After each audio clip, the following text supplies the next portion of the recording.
All right. Good afternoon, everyone. Again, this presentation is being recorded.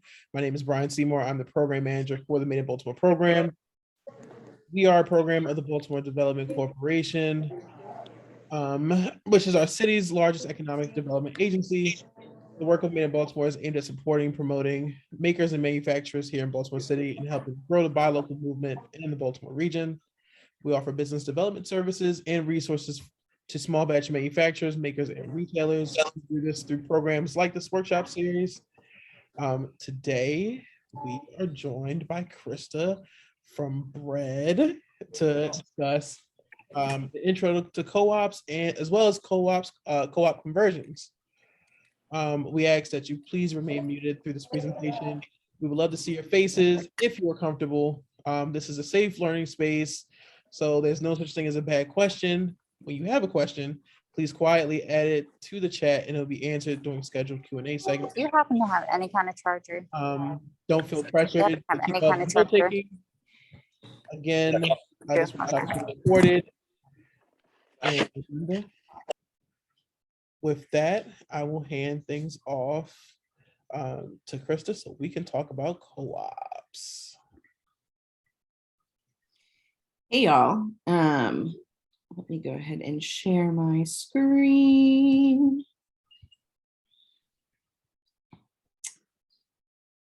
Hey everyone, I'm Christa Daring. My pronouns are they, them, theirs. I am a project officer with B.R.E.D, which is the Baltimore Roundtable for Economic Democracy. We were founded in 2015, specifically out of a need to find financing for cooperatively owned businesses in Baltimore. I was not involved with B.R.E.D at that time, but I was a worker owner at Red Emma's. We were in the midst of trying to move from our original location on St. Paul and Madison to North Avenue. And we were trying to find financing, and we had, long, good standing relationships with local banks and credit unions. And the issue that we really ran into was that all of these institutions wanted individual signatories. They wanted personal guarantees. They wanted to check our personal credit. And that just was not, that was not how our business worked. It's not how the business worked. And felt really antithetical to, the equal participation of each worker owner in the business. So we ended up working with the Working World, which is one of our peer members in the Seed Commons, which is a national, international cooperative of various loan funds throughout the United States. And also we have some peers in Argentina and Nicaragua. We are still expanding. We work with a pretty large portfolio of investment funds to help support cooperatives and businesses that are converting to cooperatives to expand, to start up, and to finance through all of those different means. So it feels really cool at this point to be, having been at Red Emma's during that time when we needed to find this financing, and now being in a position to mobilize some more of that financing for other cooperatives in Baltimore.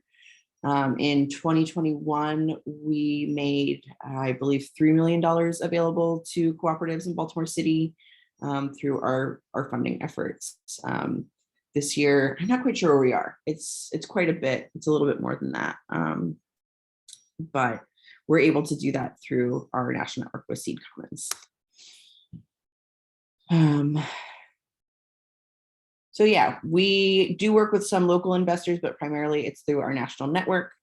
Our financing is specifically for cooperatives, but we also provide financing specifically to communities that are have been historically and presently excluded from more traditional financing.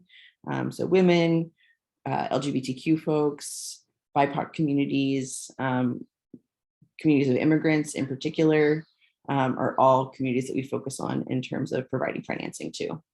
We really want to be the mechanism that folks that are getting turned down for more traditional lending, whether that be from prior incarceration or just bad credit, have access to start their businesses or support their businesses with us. So yes, I was at Red Emma's for 7 years as a worker owner. Most recently, I spent 2.5 years as the executive director of SWOP-USA, which is a national human rights network, and also spent a year at Impact Hub Baltimore, doing work around small business incubation and acceleration. So I like to think that I straddle the sort of co-op and nonprofit world pretty well. My jam is definitely like high level democratic governance. I really like thinking about creative ways to make decisions in a way that includes everybody in a really meaningful way. Some of you heard this when you're coming in. I have a bunch of chickens. That is like the prominent part of my personality. It is like my whole personality at this point. If anyone ever wants to talk about chickens, let's talk about them. It's great. This one, oops. Here are our team. There are quite a few of us at this point working locally. If you end up coming to Red Emma's for financing, these are likely some of the folks that you'll end up talking to. Right now, Trish and I, Trish, who's over here on the far right, are the only 2 full-time people, but there's lots of us on the team, and we all come from primarily experience owning our own businesses. So yeah. So today we're going to be talking about just like what is a cooperative, and also the basics of how you would convert an existing business into a cooperative. And that could be the business that you already own. That could be if you're going to acquire another business and turn it into a cooperative. Oh, okay, great. Yep. So what exactly is a cooperative? Does anyone have like some sort of preconceived notions that they want to toss out? I want this to be a little interactive today, if we can. I think I'm like not the most engaging to listen to forever.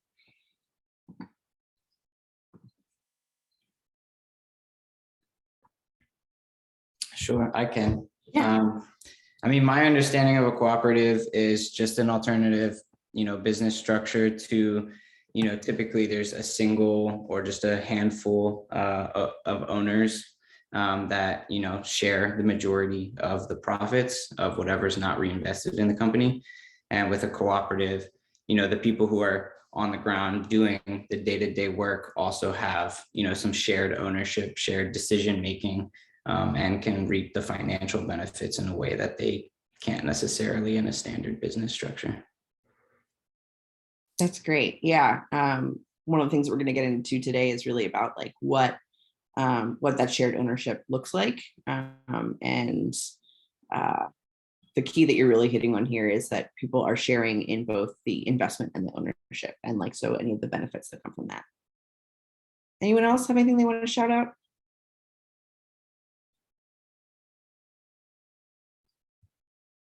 No, that's okay. Thanks, Michael. So yes, in the simplest sense, cooperatives are a way to share ownership between a large number of people. Some are very small. If you think about like Red Emma's in terms of like how big some cooperatives are, like they're about 14 people right now. That's pretty small in terms of cooperatives, but they are also entirely horizontal because there are so few of them. If you look at cooperatives like Mondragon in the Basque region, like that is like tens of thousands of worker owners there, and so they are actually seeing, they have pretty specific structures in how they do management, because you can't have tens of thousands of people in a board meeting at a time. I mean, you could try, but I wouldn't recommend it. And that in the broadest sense, that a co-op is that the power is being held by the workers, and those profits are shared amongst the workers. There's not a class of owners or a class of bosses who are unfairly sharing in those profits. So in terms of why people would want to be in a cooperative, there's 2 main reasons that we have identified. One is that you can participate in capitalism with the power of an economic institution, participate in the economy. You can build, whether it be individual or community wealth, or resist capitalism with the power of an economic institution. Co-ops are not apolitical in most senses of the word. They are institutions that can exist to subvert capitalism in certain ways. They are certainly still existing within capitalism. They're moving capital, but they are moving it in a way that is like towards the benefit of the workers rather than just the benefit of bosses, or, you know, what a lot of people refer to as like extractive or exploited labor. We're going to get a little bit more into that. Does that make sense as these two sort of pillars of why a cooperative? Seeing some nodding. Cool. So we're going to go through a couple different kinds of cooperatives right now, sort of the main ones that we see. One thing that I want to say is that frequently the conversations that I have with folks are, you know, wanting to know sort of like, what is the way to do the cooperative? And while we certainly have a lot of knowledge at BRED and through Seed Commons on what people tend to do, cooperatives are very much sort of, I like to call it like an erector set. You know, you build it yourself as you go. I think the less generous way to say it is to, you know, design the parachute as you're falling. But the idea being that is that you can get it to do with the things that you want, and that it's a really flexible business structure. It's really iterative. One thing in Maryland is Maryland does not currently have a legal statute or definition of what a cooperative is.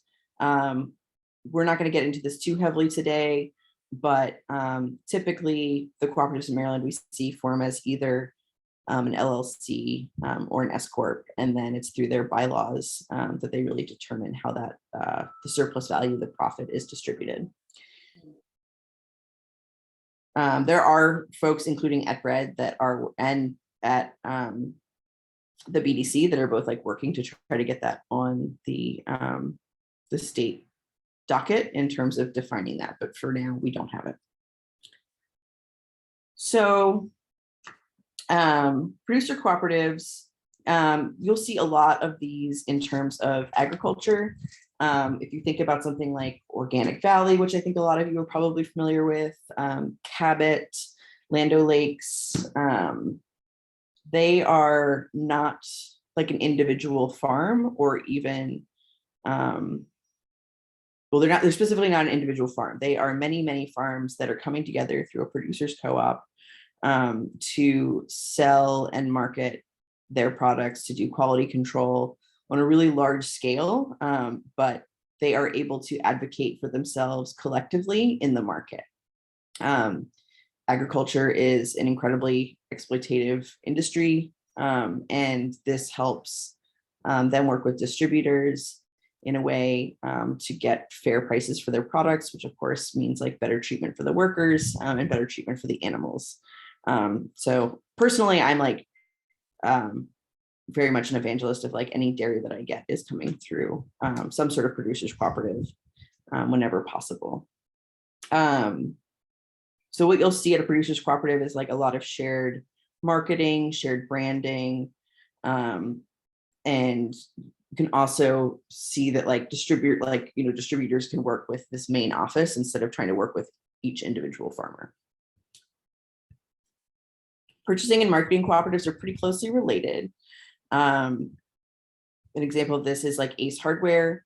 Of course, the Ace Hardware in Waverly is now an ESOP, which is an employee-owned entity. They are not worker-run, which is different than what you'd see in like specifically a worker cooperative, where the individual employees are doing the management, are doing sort of the high-level decision-making. ESOPs are still great. They're just like a slightly different formation than what you'd see at a worker co-op. I have a question. Would there be any benefit of having worker co-ops as a state-defined tax entity? We believe so. One thing that is, this is just a little quirk of not having it be defined.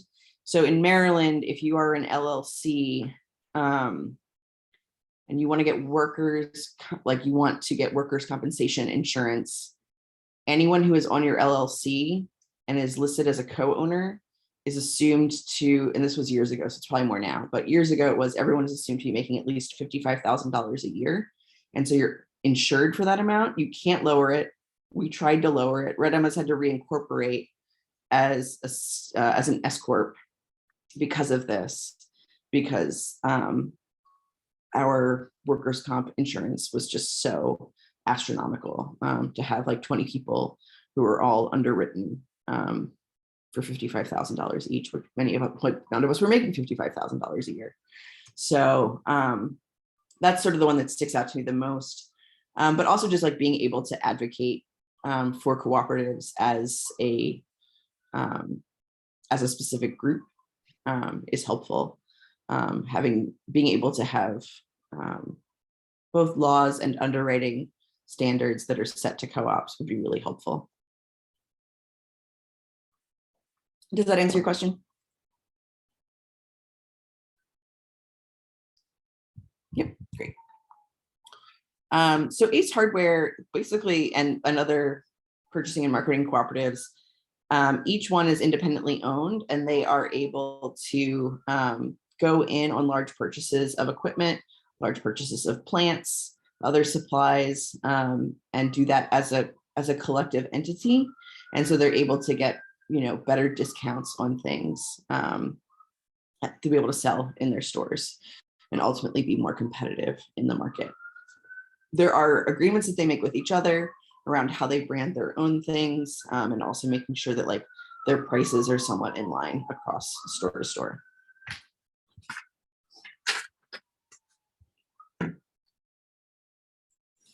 There is one in Maine that is worker owned and worker managed. Housing cooperatives, I would imagine that like this is one that folks are probably the most familiar with. These exist in a lot of like both formal and informal spaces. I've certainly lived in a lot of like informal cooperative spaces throughout my lifetime. In Baltimore, the more formal one is the Reservoir Hill Mutual Homes. And in this situation, the co-op has bought several homes and with different rental units in it. And so they're able to, you know, each tenant is a member of the cooperative, and the cooperative itself is able to keep control of those prices. And, you know, they are able to determine democratically, collectively, how much things like, you know, their co-op fee is, their fee to maintain HOA, to maintain the individual properties, especially in a growing speculative and I would dare to say out of control rental and real estate market.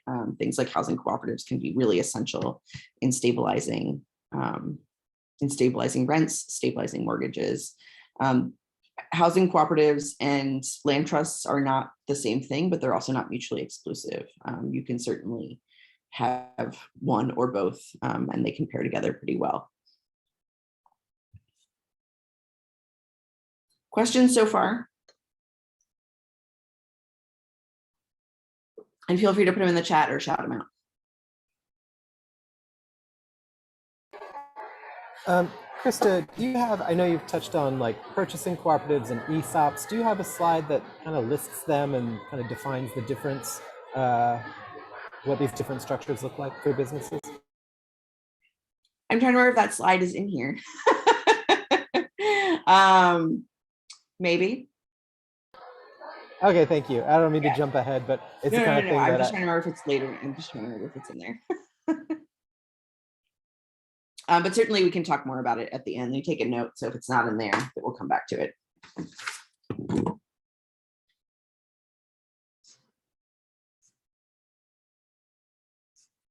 Great.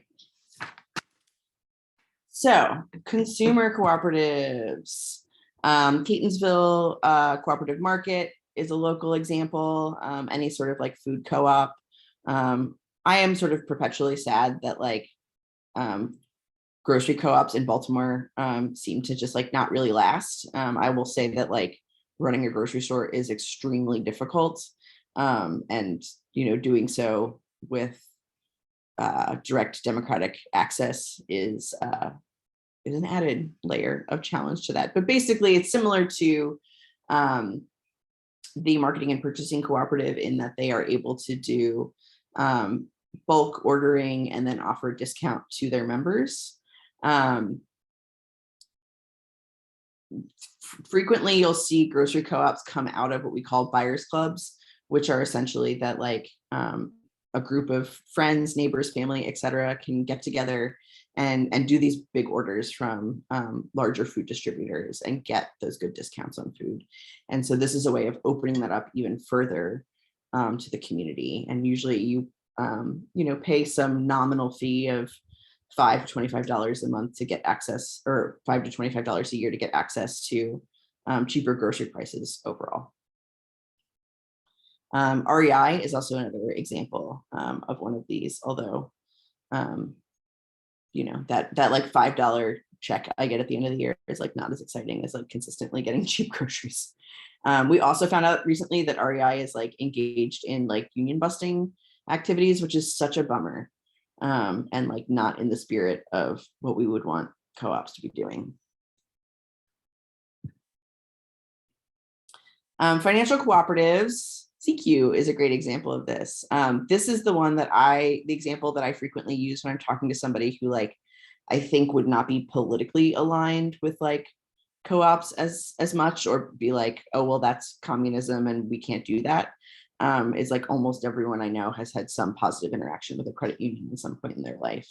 And ultimately, in a credit union, the example is that everyone who has an account there is a member. It's why you see better interest rates for loans through a credit union. It's why you have a higher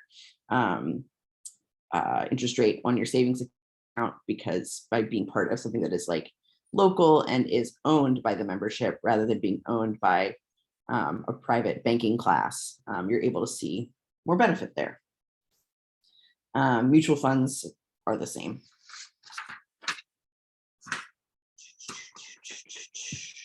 Worker cooperative. So at BRED, we definitely like have, if we have a favorite child, it's worker cooperatives. And that's like a large part of who we work with and who we represent. We're happy to work with other kinds of cooperatives, but this is the one that we think has, a lot of impact in terms of creating systems of equity and community wealth. I'm not going to go through all of the different worker cooperatives that we have in Baltimore right now, but Baltimore Bicycle Works is a pretty well-known one. They have the 2 locations, one in Station North and also the other in Belvedere Square. To Harker Brothers, Red Emma's, Mirror Kitchen. One of our more recent conversions is Meta Integrative Wellness in Hamden. And so the key to a worker cooperative in all of these definitions is that the folks who work there are the folks that own it. Not everyone who works at a worker cooperative is necessarily an owner. It really depends on co-op to co-op on how they handle that. For example, at Red Emma's, it is everyone who is hired because the belief is that they could become an owner. They don't hire seasonal workers. They don't hire folks that are like, I just want to do this for a couple months. It's just not in line with like their strategy. But that's not to say that that is like the right way to do it. There are plenty of cooperatives that sometimes are just like, if you want to work for the summer, that's when we're really busy. You still have to be politically in line with us. You have to be, a good fit just as a worker. But there's plenty of people who like just want to come to work. And they want to come to work at a place where like they don't have a really mean boss, and that's okay. Like the fact that like there can be co-ops that can create livable wages for workers in that environment is also great. So, as we're talking about like what really defines cooperatives, it's that for each member, there's one vote. And that means that you have representation on the board of the business, and that there can't be another member who's been there longer who's like, well, actually, I get, I have a greater ownership share, and so I get a greater say. That is not how cooperatives work. There can be different configurations where folks who are there longer might have more invested in the business, and so they might, we'll get into this a little bit more later, but basically, the amount of capital that you invest in the business is usually a fixed amount, and then annually, based on if the business saw a profit or a loss, money is either added or deducted from your member share amount. And so that can fluctuate over time. And if you decide to leave that cooperative, it might be more than somebody else because you were there longer or you were there in years that were more or less profitable. But that does not impact the amount of say that you have in the business. That's super crucial here.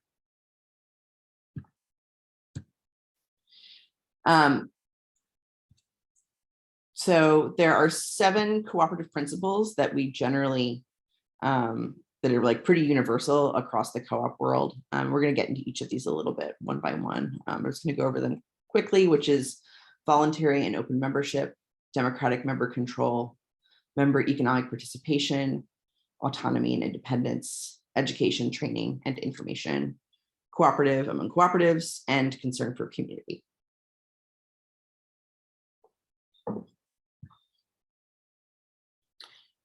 Again, one member, one vote. This democratic aspect can't really be understated in the process. If you don't have folks that are willing to participate, there is going to be an imbalance in power, and that's just not something that is really functional long term for co-ops. Economic subordination of capital. So in a traditional business. Or did I hear someone unmute? No, okay. So in a traditional business, the accumulation of capital, the accumulation of profit is the primary motivating factor of the business. Whereas in a cooperative, capital is there in order to work for the workers. And if the workers' welfare is not coming first, and said capital is coming first, it's like not in line with what the principle of being a cooperative is.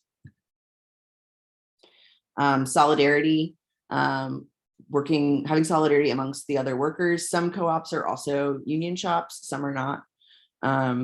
Certainly when I was at Red Emma's, we were members of the International Workers of the World for a long period of time. And initially that was to add like another level of accountability and democracy to the project, and to also be in solidarity with other businesses that might be considering becoming cooperatives or going through a union fight.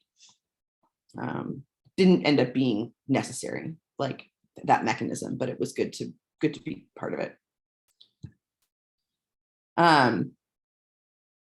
So this is about the cooperative ecosystem. You'll see some of the local co-ops that are here, and then Seed Commons in the upper left, which is the national/international network that BRED is part of. We are able to give money to Red Emma's. Red Emma's is able to purchase coffee from Thread Coffee. Thread Coffee is buying their coffee through cooperative coffees, and then Primadagallo, Mayavinca are individual farms that grow the coffee that is then sent to cooperative coffees and then roasted by Thread. Thread also then sells coffee to Mirror Kitchen and to Baltimore Bicycle Works. And what we're able to do through creating this robust ecosystem is ultimately lower expenses and increase the overall profit and well-being of workers in the network. Baltimore is like a very vibrant co-op city. I believe there are 25 co-ops in Baltimore City that I am aware of, which out of like a national number of like 200 is like pretty good for our population size. And BRED hopes that will continue to grow. So yeah, again, this is sort of our, I always feel a little weird with this where I'm like, We love worker cooperatives. All right. So I'm gonna like dust off my undergraduate degree in Marxist studies a little bit and try to not be a total nerd about this. But what we see in a traditional work environment is what we would call alienated labor, and that is that the labor that we're doing on a daily basis, like the money that we're getting paid, is not relative to the value that we're creating. People say, I make $15 an hour, and it's like, well, you actually produce probably a couple $100s an hour, but you're paid $15 an hour. That doesn't mean that at co-ops people just get paid, for exactly what they produce, but instead they get to determine how much they're going to make. And they're going to do that collectively and democratically. The surplus value, control of the surplus, the profit, that is the co-op is in charge of what happens to that. There is not some other entity that is making those decisions. At the end of the year, if there's a profit, typically what I see happen is there's, let's say, 50% goes to the worker owners as a bonus, 25% goes to increasing, buying a piece of equipment, and then 25% goes to a community donation that everyone at the co-op decides on who it's going to go to. And that's, of course, very different than a more traditional workplace. No boss. And so one thing I want to be clear about here is that while there might not be bosses in co-ops, that doesn't mean there's not managers. I think that's where a lot of people get a little anxious about cooperatives, is this idea of just like, well, are we just going to shout at each other like until we like come to until we just like wear each other down? Some cooperatives don't have managers, but increasingly I'm seeing it as a more, especially even in smaller cooperatives, like people are having managers. It just can make the job easier. Of course, those managers are, democratically elected by the rest of their workers.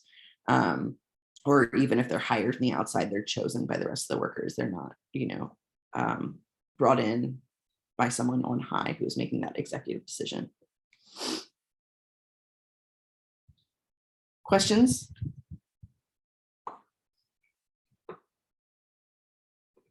No? Okay.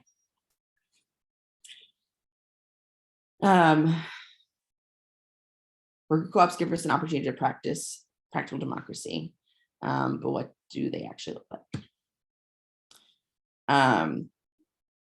So where do you start? We can start our own cooperative, or you can convert your existing business, or you can purchase out an existing business and convert it into a cooperative. So we're going to go into conversions real quick. I'm going to have us take just a 5-minute access break, stretch, get something to drink, use the restroom, whatever you got to do. But let's be back at 12:45.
All right, thanks for that. So Pat, to your question, co-ops handle pay differentials differently. Some hire at different salaries or wages based on experience. Some do all pay raises based on time spent in the business. It really depends on the sort of underlying conditions at the business generally. What we usually recommend is coming up with a pay differential early on, which is really like, what is the highest amount someone can make compared to the lowest amount someone can make, and really using that as the barometer of where someone's going to end up on a pay scale. And if you think that there can still be real equity in the business if someone is making, so if one person's making $15 an hour and someone else is making like $75 an hour, like I would argue, like it really would, there would have to be pretty extraordinary circumstances where that is the differential. I mean, I think that like someone making $35 an hour versus, you know, $95 an hour is like a different, you know, thinking about like what the cost of living is. So I think it's less about, what am I trying to say?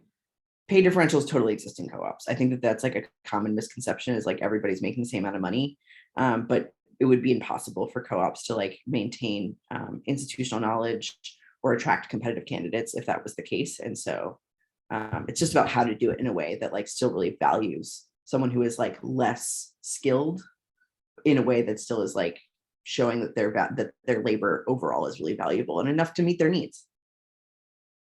Does that make sense? Great. So I'm mostly going to talk about the sort of nuts and bolts of conversions at this point. I think all of you are small business owners, so you know sort of the startup game at this point. If you do have questions around startups, I'm happy to like take questions here in that, or you know, reach out to me afterwards and we can schedule another conversation. So what does it mean to actually convert a business to a cooperative? This is the example here of Taharka Brothers. This is one that we spent years working on, and just last year Taharka completed their conversion. But this is where you transfer partial or complete ownership of a business by selling the business to the workers or creating a pathway for employees to become worker owners. So for those of you that already own businesses, and if you are the sole proprietor or you're part of the partnership and you're like, I want to get more people involved, it doesn't mean that you have to leave the business in order for it to become a co-op. Let me go back real quick. It can mean that you get bought out by the workers, and if you did want to leave, that's one option, or that you become a worker owner and bring other people in as owners as well, in which case we do still go through the same process of doing evaluation on the business, so that whoever the founder is still getting compensated for all of that time and all of the actual investment that they put in over the years. There are rare situations where we see an owner or a sole proprietor, you know, gift the business to the rest of the worker owners. I usually actually advise against that, just because I think it can create like a weird power dynamic if you spent all of this time building up this business and then you bring in more people and you don't actually see like the payout of some of that investment. Like I think it's good to actually be like, we're starting a new, we're continuing a legacy, but there you still get that like some sort of financial or other benefit that showed all of the groundwork that you put in. So, but prior to COVID, we talked a lot about internally of the blue wave, this idea that there would be this mass retirement of baby boomers, and they would want to sell their businesses. I think a lot of us know that like the blue wave has been less pronounced as maybe we thought, but succession planning is really hard. It's hard to sell a business. what we see a lot is owners end up working with private business brokers who are generally good at getting a payout for those businesses, but anything that existed in terms of the legacy of that business or any of the sort of defining characteristics generally tends to be gutted. The new owners frequently lay off the former employees, try to get cheaper labor. They want to start fresh. So for a lot of business owners who care about their workers, converting into a co-op can be a really good option because they get to still have some sort of say over what happens. They get to see like a payout over a number of years rather than just a lump sum. We're seeing more that like family members don't necessarily want to take over businesses. Yeah, so when we do a conversion at BRED, we do what we call the phased diligence approach. And it is an exhaustive process of us evaluating the financial stability and also the financial history of a business. So the first step is that we ask for the past 5 years of P&Ls, a current balance sheet, and any information on outstanding liabilities. Recently, we've been looking a lot at like PPP money because that's like thrown off some of the numbers. And so the first thing that we'll do is we'll come up with an average net free cash flow based on those 5 years of records. And so the net free cash flow, for those that are not familiar, is essentially the money that is left over or not left over at the end of the year after all of the regular expenses, but subtracting any of the owner's discretionary fund, frequently the owner's salary itself. And that average is then based on generally industry standards, somewhere between 1 and 5 multiple to say what we think the business is really worth in a buyout. And that just depends completely on the business. If someone has seen losses for the past 5 years, of course, it's like harder to justify that being a positive number. We have had some conversions where, the owner has seen consistent losses for the past 5 years, and we'll do like a profit sharing only payout. And it's like whatever 20% of net profits for the next 5 years will go to the owner. So it's not nothing, but it's, there's not a down payment on that. We'll also go through an operational audit. This is looking at all of the sales, looking at all of the day-to-day client lists, who orders the office supplies to make sure that if owner is leaving, that none of those things are going to get lost. For the financing, again, so BRED does not take personal guarantees. We do not check personal credit unless you are buying something like a building or a really expensive piece of equipment. We do not take collateral on the loan. Instead, the basis of any loans that we offer is on this, like the soundness of the business plan and the cohesion or the excitement of the worker owners. Part of what BRED offers is support, managerial, and capacity building for incoming worker owners. We have a worker readiness program that usually lasts about 5 weeks. But it's 5 weeks, but it's usually like 1 or 2 hours a week over those 5 weeks, where we work with all the new incoming worker owners to go over the basics of what it means to own the business. And we do what we call non-extractive financing. So we don't start taking repayment on our loans until the business is profitable.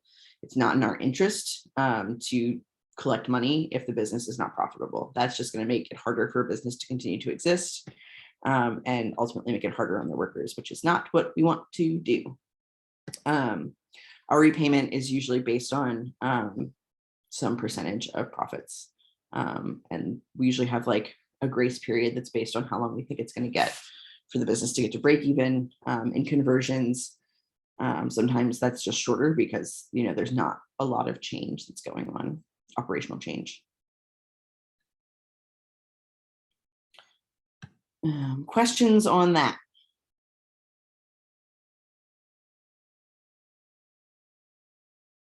No, okay.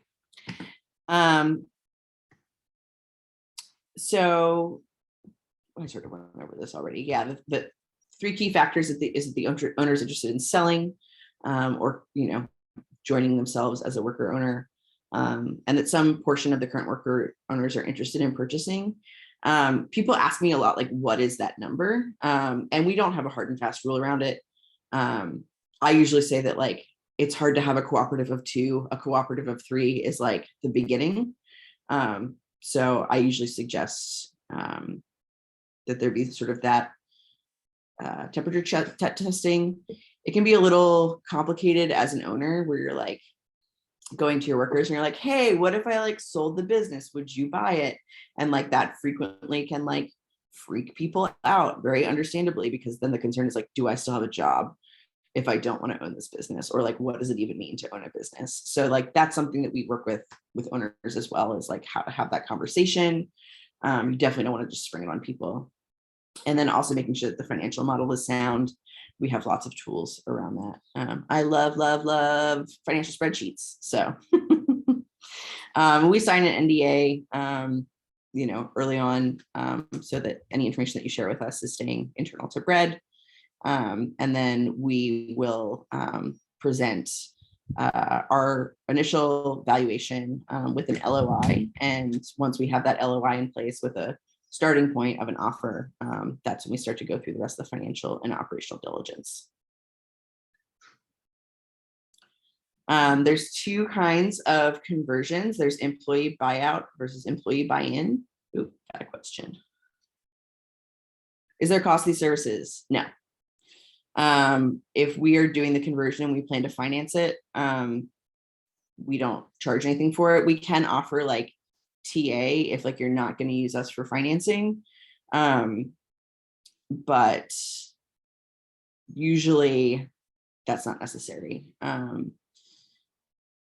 And the tools that we have, like, it usually takes, if I get, like, depending on how clean your books are, if I get 5 years of P&Ls and a current balance sheet and any other like extraneous liabilities that just need to be explained, 2 weeks is kind of the outer amount of time it takes me to do evaluation. I can do it quicker than that, depending on how busy I am. But it's helpful. I think it's helpful for people to just know how much their businesses are worth based on our particular evaluation. But no, we don't charge for that. The only way that like BRED, so BRED is funded partially through grants, and because we are a nonprofit, and then also through our shared, do you think we work with companies less than 5 years old? Yeah, I mean, it depends. I'd want to see,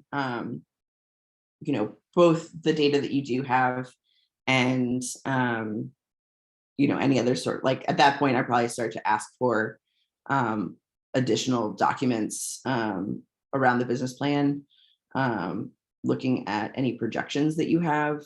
Sometimes that's something that I'll do, is I'll just like project out based on whatever the historical data is. And it really varies industry to industry too. I will say anything like in the restaurant business right now, like, is artificially deflated because of COVID, and anything that's in like home improvement or landscaping is like artificially inflated because of COVID. So there's like a number of factors that contribute to what the valuation number is.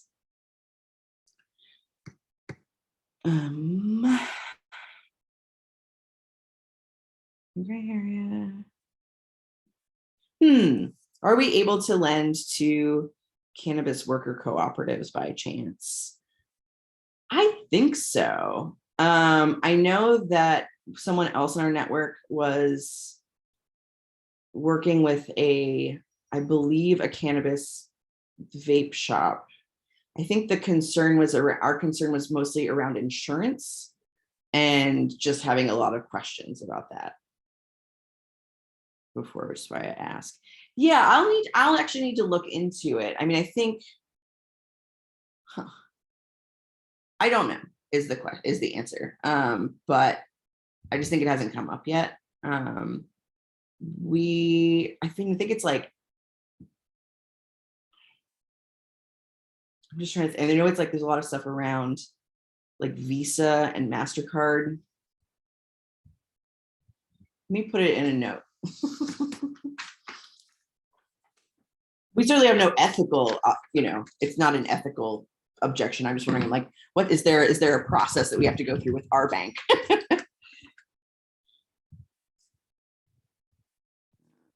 Let's write this down.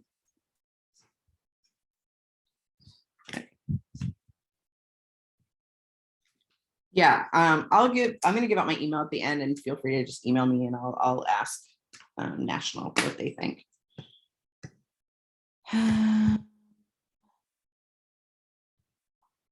So yeah, there's two kinds of sales. There's an asset sale, which is just the trade name, the client roster are sold to a new entity that is a new entity. It's new LLC, it's new C Corp, whatever, S Corp. And that is what we tend to do, because just historically, it's usually that like the business that we're working with, the owner is leaving. But a stock sale is where the employees are just buying into an existing entity and are gaining voting control by becoming members of the LLC or on the board of directors. I guess even sometimes we do asset sales when the owners or the previous like founders are staying in. It can be a little bit cleaner. It just means that like, the books start over and that any outstanding liabilities or heaven forbid, like lawsuits are on the original entity and not on the new entity. So that's usually what we advocate for. It's not that much harder to like it's like pretty easy to set up entities in Maryland. As hard as Maryland makes a number of things, that is not that hard. So I mentioned this a little bit before. So the earnings, free cash flow, owner's draw minus the replacement costs, and then the multiple. So this can be, the multiple, it basically exists as like a number of years that we're estimating that off of. We generally pay no more than a 50% down payment on the purchase price. And then usually the rest of that is paid, it's paid out over a number of years based on net profits until it gets to a certain amount. Or it could be, okay, well, until we get to the $500,000 number, you're going to keep paying out the net profits to do that. Or it could be, it's going to be for 5 years and it's going to be whatever that amount is at 5 years, a couple different ways we can do it. When the owner is staying in the business, I usually suggest having it be set to a fixed amount and having it a shorter amount of time. Because again, there's just like the little bit of a complication of like internal dynamics of like, if you stay in the business and you are still seeing like a higher level of financial benefit year over year than your fellow workers, it just gets a little sticky. In my experience, interpersonally.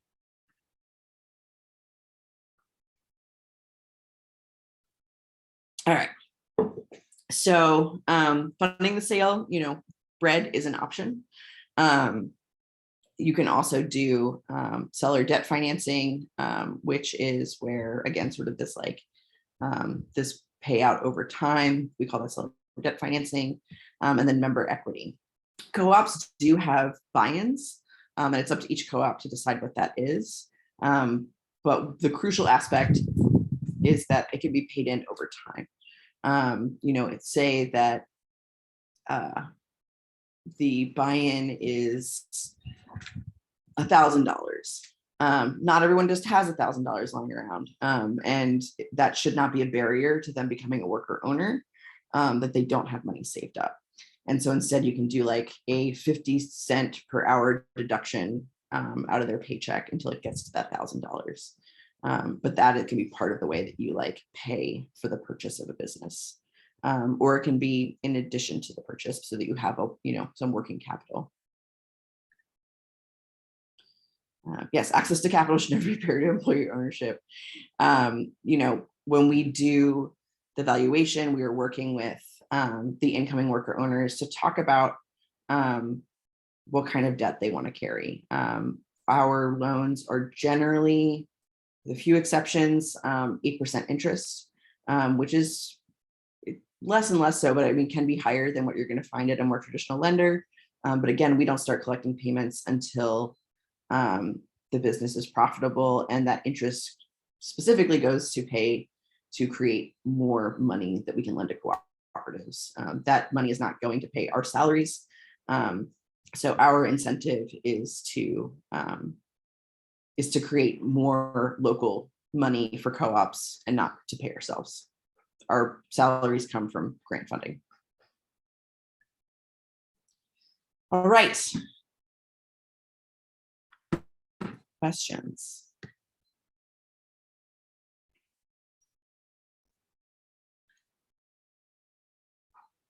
Andy, so I did not put the slide in that was difference between ESOPs and worker co-ops. Sorry about that. I thought I had it in there.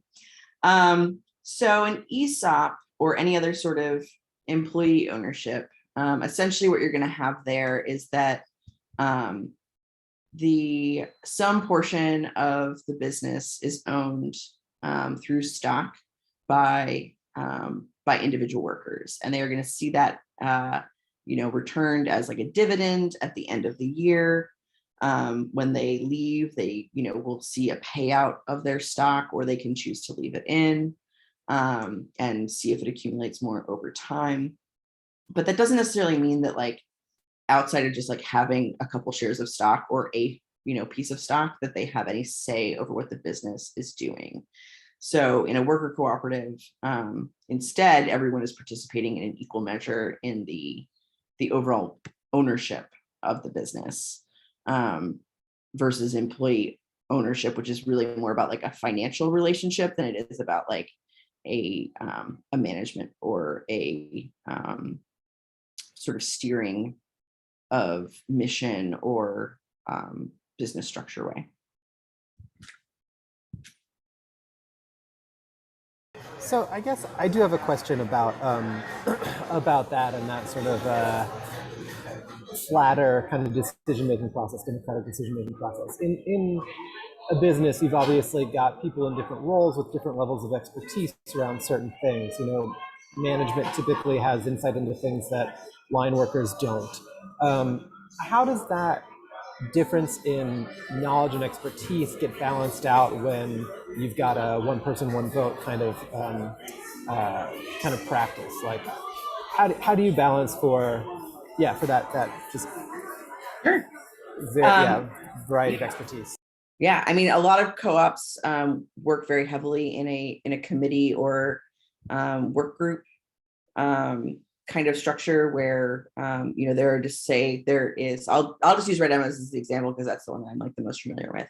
And I'm speaking of Red Emma's in like 2015 to 2017 because I'm just going to use that time in history. We had different departments. We had the books committee, we had the food committee, and in the food committee there was back of house, there's front of house, there's prep, and that each of those entities can make decisions within themselves that are independent of the rest of the cooperative, as long as they're still working within, say, their budget, they're still working within their general edicts from the rest of the cooperative. Because if we had to go to the whole cooperative every time we decided to change the kind of vegan mayonnaise that we'd just never get anything done. And the same if books had to like run every single book selection past everyone else. So certainly there's a lot of segmentation.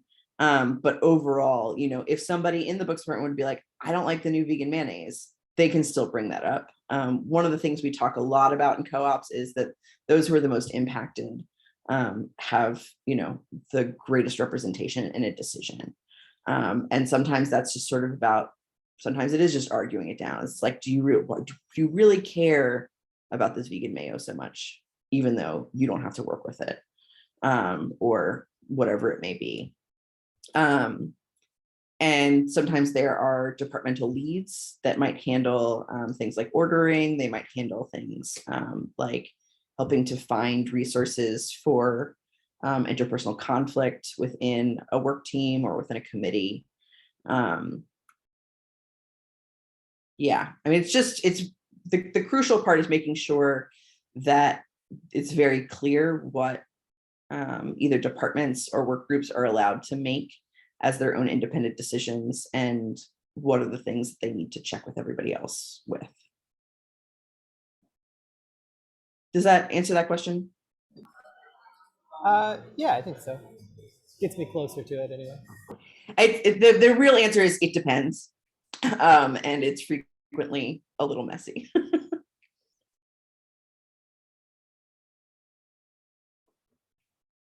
Other questions? I'm just curious, how do we connect more with BRED, and like, what opportunities are there?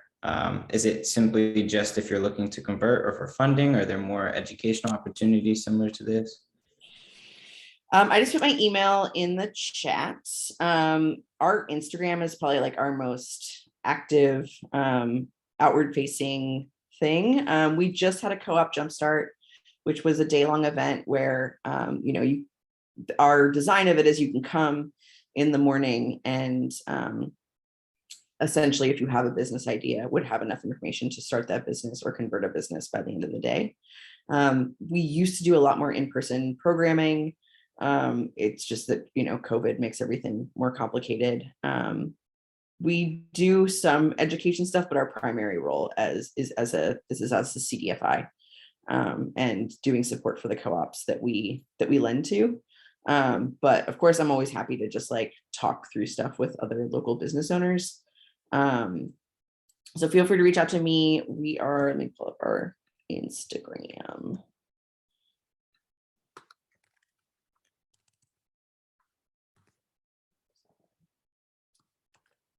Website.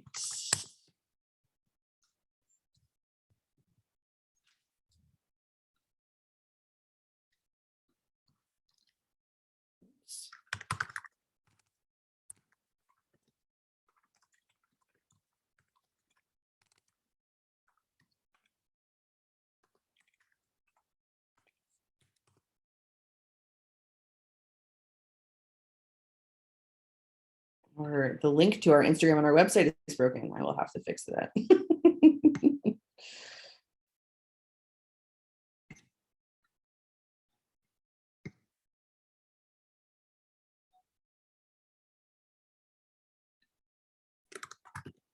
But my coworker Nia does our Instagram, and they are just like such a great Instagram person. Lots of really cute reels about being worker owned.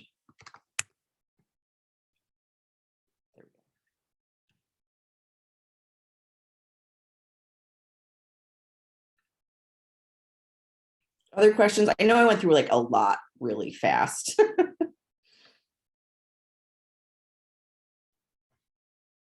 So yeah, guys, if you got any questions, now. So I've got another one. Since we've got a couple businesses on the call that are sort of already operating, I would think the conversion would be the main process they're looking at. Can you talk a little bit more about the timeline and sort of how long that takes and what the phases are? I know, for example, you mentioned Taharka Brothers, and it took several years for that to come together. Can you explain, generally how that goes? Sure. It really varies. We did the meta integrative wellness cooperative in about 5 months, I think. And it was just a pretty straightforward deal. Then, the books were really clean. It was pretty easy for us to figure out the valuation of the business. The owner was really motivated. She was really excited about this, and but she also just wanted to be like done. Whereas in the Taharka situation, the founders still wanted to stay in the business for quite a while. It's also just like wholesale production of ice cream is just like a very different entity than body work in terms of like the number of moving pieces. And it really it moves on the timeline of how quickly we get the information from the owner or the founder. If I don't have, if I'm not getting financial documents, there's just only so fast it can go. In terms of the financing side from BRED and Seed Commons, so at the local level, we put together, an underwriting We underwrite the loan. We review it as a local group, and then we take it to our national loan committee at Seed Commons. There's usually between 2 and 3 passes on the loan by that national committee. The committee is made up of other project officers from other loan funds. And they, sort of stress test the financial model. They ask questions about, the diversity of the worker owners, and specifically questions around racial equity, gender equity. Is the money really doing something that is in line with us? If a business came to us and they were like, let's say, a trash incinerator, and they were like wildly profitable and they wanted to become worker owned, but they want to put another trash incinerator in like downtown Baltimore, like we would not finance that because it's not in line with our values. And so it wouldn't even get that far, but certainly if it did, our national committee would be like, no, we're not giving you money to lend for this, because ultimately we think it's like destructive to the community. That has not come up. Fortunately, no one has asked us to fund a trash incinerator. But it's certainly, it's one of the initial conversations as we look over, sort of these values questions, and like, is the money going to create greater equity in communities that have been historically and presently denied access to wealth acquisition? How would MBE status be affected by conversion to co-op? This comes up a lot because those certifications are so hard to get. There are different ways to structure it. We have some best practices from other folks in the national network, but sometimes the reality is that like, so it's interesting because like, it's really good in some ways that like these federal entities and state entities are now a little bit more rigorous at making sure that businesses who are getting MBE status, and that's minority business enterprise, I believe, they are actually, owned and operated by folks who are designated in that, and not just like owned by some white dude who is then like putting someone out and being like, this is the person who owns the business, so that they can get that status. On the other hand, they are like very inflexible when it comes to things around co-ops because they just don't understand how they work. So that's part of like our national advocacy and national and state advocacy is trying to like get those entities to understand it. Sometimes co-ops will not actually end up changing the legal incorporation in that situation because it's like the MBE status is important, and as long as it's still actually representative of the ownership, it might just, the operating agreements might change to reflect that it's a co-op, and it might not actually change who's listed as an officer on the incorporation. There's different ways to do it. It really depends on like what specific certifications or status that particular business has. But we also we make referrals to our to different lawyers at various points as well that can help work through that.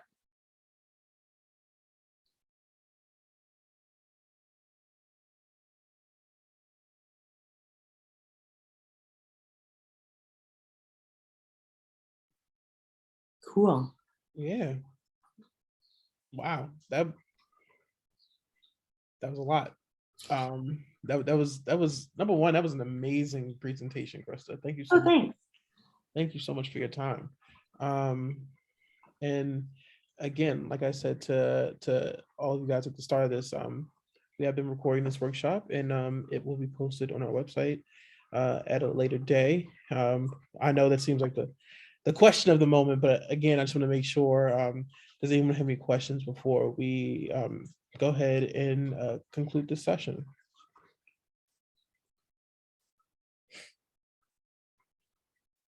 All right, y'all.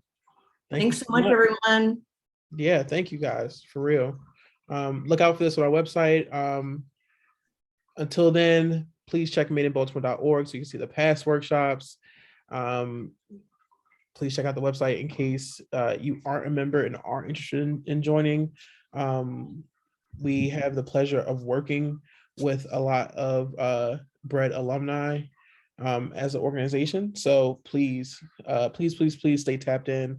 If you aren't signed up for our newsletter, please do, so that way you can have first access to the next workshop.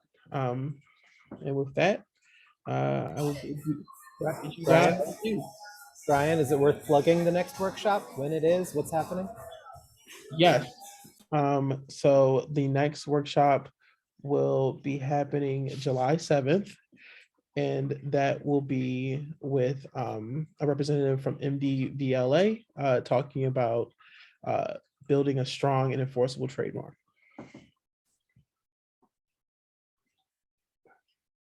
So yeah, guys, stay tuned. Thank you so much. Thanks, everyone.